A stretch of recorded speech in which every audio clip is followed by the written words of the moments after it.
Hi friends, welcome to my YouTube channel Divya Mallu vlogs.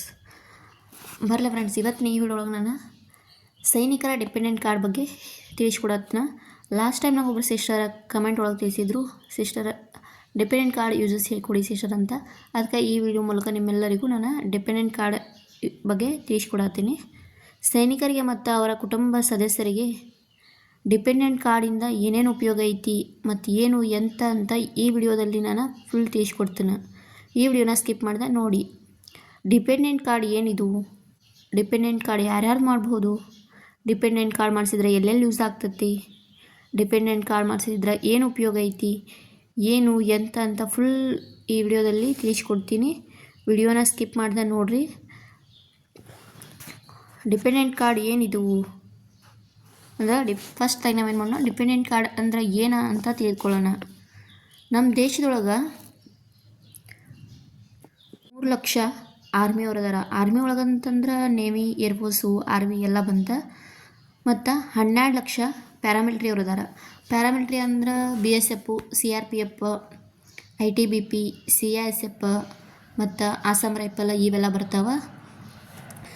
ಎಷ್ಟು ಜನ ಸೈನಿಕರದಾರಲ್ಲ ಅವರಿಗೆಲ್ಲ ಈ ಡಿಪೆಂಡೆಂಟ್ ಕಾರ್ಡ್ನ ಮಾಡಿ ಕೊಡ್ತಾರೆ, ಅವ್ರಿಗೆ ಮತ್ತು ಅವ್ರ ಫ್ಯಾಮಿಲಿದವ್ರಿಗೆ. ಡಿಪೆಂಡೆಂಟ್ ಕಾರ್ಡ್ ಇದ್ರ ವ್ಯಾಲಿಡಿಟಿ ಏನಂದ್ರೆ 5 ವರ್ಷ ಮಾತ್ರ ಇರ್ತೈತಿ. 5 ವರ್ಷ ಮುಗಿದ ನಂತರ ಮತ್ತೆ ಕಾರ್ಡ್ನ ಆ್ಯಕ್ಟಿವೇಟ ಮಾಡಿಸ್ಬೇಕಾಗ್ತೈತಿ. ಇದು ಸೈನಿಕರ ಫ್ಯಾಮಿಲಿ ಅವ್ರಿಗೆ ಐಡೆಂಟಿ ಪ್ರೂಫು ಯೂಸ್ ಆಗ್ತೈತಿ. ಅಂದ್ರೆ ಅವ್ರ ಐಡೆಂಟಿ ಪ್ರೂಫ್ ಆಗಿನೂ ಇದನ್ನ ನಾವು ಯೂಸ್ ಆಗ್ತೈತಿ. ಈ ಕಾರ್ಡಿಂದ ನಮ್ಗೆ ಆರ್ಮಿ ಹಾಸ್ಪಿಟ್ಲಲ್ಲಿನೂ ಫೆಸಿಲಿಟೀಸ ಸಿಗ್ತಾವೆ. ಈ ಕಾರ್ಡ್ ಇದ್ರೆ ನಮ್ಗೆ ಆರ್ಮಿ ಹಾಸ್ಪಿಟಲ್ ಅಂದ್ರೆ ಆರ್ಮಿಯವ್ರಿಗೆ ಆರ್ಮಿ ಹಾಸ್ಪಿಟ್ಲ ಮತ್ತು ಈ ಪ್ಯಾರಾಮಿಲಿಟ್ರಿ ಅವ್ರಿಗೆ CH ಹಾಸ್ಪಿಟಲಲ್ಲಿ ಏನಾಗ್ತೈತಿ ಫೆಸಿಲಿಟೀಸ ಸಿಗ್ತಾವೆ. ಡಿಪೆಂಡೆಂಟ್ ಕಾರ್ಡ್ ಯಾರ್ಯಾರು ಮಾಡ್ಬೋದು, ಡಿಪೆಂಡೆಂಟ್ ಕಾರ್ಡ ಫ್ಯಾಮಿಲಿ ಅವ್ರದ್ದು ಮಾಡ್ಬೋದು. ಫ್ಯಾಮಿಲಿ ಅಂತಂದ್ರೆ ಎಲ್ಲರದು ಅಂತೂ ಮಾಡೋಕ್ಕೆ ಬರೋದಿಲ್ಲ, ಒಂದಷ್ಟು ಜನಕ್ಕೆ ಮಾತ್ರ ಮಾಡೋಕ್ಕೆ ಬರ್ತೈತಿ. ಅದನ್ನು ಕೂಡ ನಾನು ಮುಂದೆ ತಿಳಿಸ್ಕೊಡ್ತೀನಿ.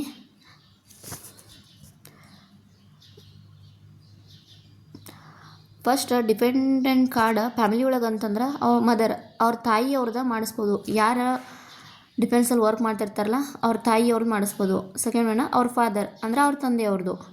ಆಮೇಲೆ ಅವ್ರ ಬ್ರದರ್ ಅಂದ್ರೆ ಅಣ್ಣ ತಮ್ಮ ಯಾರು ಇರ್ತಾರಲ್ಲ ಅವ್ರದ್ದು ಮಾಡಿಸ್ಬೋದು. ಫೋರ್ತ್ ಒನ್ ಸಿಸ್ಟರ್ ಅನ್ಮ್ಯಾರಿಡ್ ಇದ್ರೆ ಮಾತ್ರ ಮಾಡಿಸ್ಬೋದು. ಮದುವೆಗಿಂತ ಮುಂಚೆ ಮಾಡಿಸ್ಬೋದು, ಮಾಡಿಸಿದ್ರು ಅದು ಅವ್ರ ಮದುವೆ ಆದಮೇಲೆ ಅದನ್ನ ಆ್ಯಕ್ಟಿವ್ ಆಗೋಕ್ಕಾಗಲ್ಲ. ಸಿಸ್ಟರ್ ಅವ್ರು ಅನ್ಮ್ಯಾರಿಡ್ ಇದ್ರೆ ಮಾತ್ರ ಮಾಡಿಸ್ಬೋದು. ಆಮೇಲೆ ವೈಫ್ ಅವ್ರು ಯಾವಾಗ ಮದುವೆ ಆಗ್ತಾರಲ್ಲ, ಮದುವೆ ಆದ ತಕ್ಷಣ ಅವ್ರ ಡಾಕ್ಯುಮೆಂಟ್ಸ್ನೂ ಅವ್ರ ಅಲ್ಲಿ ಯೂನಿಟಲ್ಲಿ ಕೊಡಬೇಕಾಗ್ತೈತಿ. ಆವಾಗ ಅವ್ರ ವೈಫ್ ಅವ್ರದ್ದು ಕೂಡ ಡಿಪೆಂಡೆಂಟ್ ಕಾರ್ಡಾಗಿ ಬರ್ತೈತಿ. ಆಮೇಲೆ ಚಿಲ್ಡ್ರನ್ ಕೂಡ ಅಂದ್ರೆ ಅವ್ರ ಮಕ್ಕಳು ಕೂಡ ಮಾಡಿಸ್ಬೋದು. ಡಿಪೆಂಡೆಂಟ್ ಕಾರ್ಡ್ ಮಾಡಿಸಿದ್ರೆ ಎಲ್ಲೆಲ್ಲಿ ಯೂಸ್ ಆಗ್ತೈತಿ, ಎಲ್ಲ ಕಡೆ ಅಂತೂ ಯೂಸ್ ಆಗ್ತದೆ ಅಂತ ಹೇಳೋಕ್ಕಾಗೋದಿಲ್ಲ. ಒಂದಷ್ಟು ಕಡೆ ಮಾತ್ರ ಕಂಪಲ್ಸರಿ ಯೂಸ್ ಆಗೇ ಆಗ್ತೈತಿ.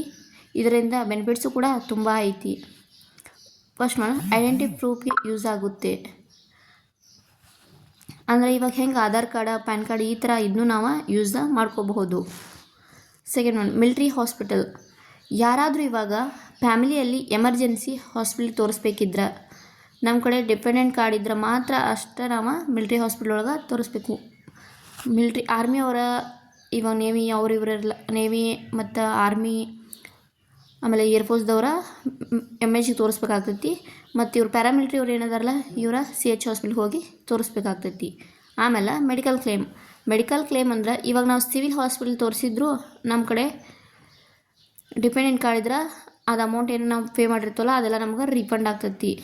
ಅಂದ್ರೆ ಇವಾಗ ನಮ್ಮ ಆರ್ಮಿ ಹಾಸ್ಪಿಟ್ಲಲ್ಲ ಮತ್ತು CH ಹಾಸ್ಪಿಟ್ಲಲ್ಲಿ ಒಂದಷ್ಟು ಫೆಸಿಲಿಟಿ ಇರ್ತಾವೆ, ಒಂದೊಂದು ಸರಿ ಒಂದೊಂದು ಫೆಸಿಲಿಟಿ ಇರಲ್ಲ. ಫೆಸಿಲಿಟಿ ಇಲ್ಲದೆ ಇರೋ ಕಾರಣಕ್ಕೆ ನಮ್ಮನ್ನ ಸಿವಿಲ್ ಹಾಸ್ಪಿಟ್ಲಿಗೆ ರೆಫರ್ ಮಾಡ್ತಾರೆ. ಸಿವಿಲ್ ಹಾಸ್ಪಿಟ್ಲಿಗೆ ರೆಫರ್ ಮಾಡಿದಾಗ ನಾವು ಅಲ್ಲಿ ಏನು ಬಿಲ್ ಪೇ ಮಾಡಿರ್ತೀವಲ್ಲ ಅದು ಅಮೌಂಟ್ ಏನಿರ್ತೈತಲ್ಲ ಅದು ನಮಗೆಲ್ಲ ರೀಫಂಡ್ ಆಗ್ತೈತಿ. ಇದು ಮೆಡಿಕಲ್ ಕ್ಲೇಮ್.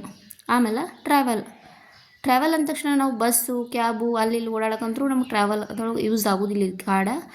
ಅಂದರೆ ಇವಾಗ ಬೈ ಏರ್ಲೈನ್ಸ್, ಆಮೇಲೆ ಟ್ರೈನು. ಏರ್ಲೈನ್ಸ್ ಅಂದ್ರೆ ಫ್ಲೈಟ್ ಒಳಗೆ ಹೋಗುವಾಗ ಮತ್ತು ಟ್ರೈನ್ಯಾಗ ಹೋಗುವಾಗ ನಮ್ಗೇನಾಗ್ತೈತೆ ಅಂದ್ರೆ 50% ಆಫ್ ಸಿಗ್ತೈತಿ.